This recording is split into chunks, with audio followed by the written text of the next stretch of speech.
लोक कहते हीरा एवं सुना परी मूल्यवान ये काठ बोली कह जाए अगुरुड काठ कहीं कह जाए यार गोटे किलो काठर दाम लक्षे टंका टू नहीं 10 लाख टंका पर्यंत किलो बिक्री हुए आउटा परम सत्य कथा आप रिसर्च कले भी मु जोटा कहली सेटा ही पाइबे।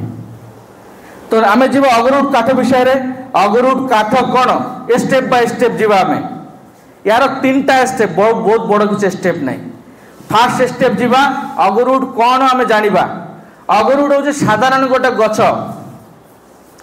जंगली गछ यार बोटानिक ना हूँ आकुलेरिया मालाकांसिस आकुलेरिया मालाकांसिस प्रजातिर गोटे गछ जंगली गछ जो गछ भितर गोटे रेजिन तैयारी हुए रेजिन माने कला काठ गोटे तैयारी हुए जो कला काठ को अगरवुड कह जाए। मु फोटो आपण मानक देखैदेवी एटी देखंतु ये फोटोटा देखंतु काठ काटला पर ता भीतर गोटे कला पार्ट अछि ए काठटा देखंतु काठ काटला पर गोटे कला काठ बाहर ता भीतर याकू अगरुड कह जाए।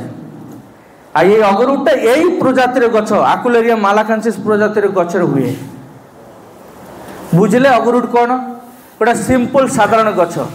ये गछ मैच्योरिटी होगा केते समय लगे 7 रु 10 वर्ष समय लगे केते वर्ष 7 रु 10 वर्ष चाष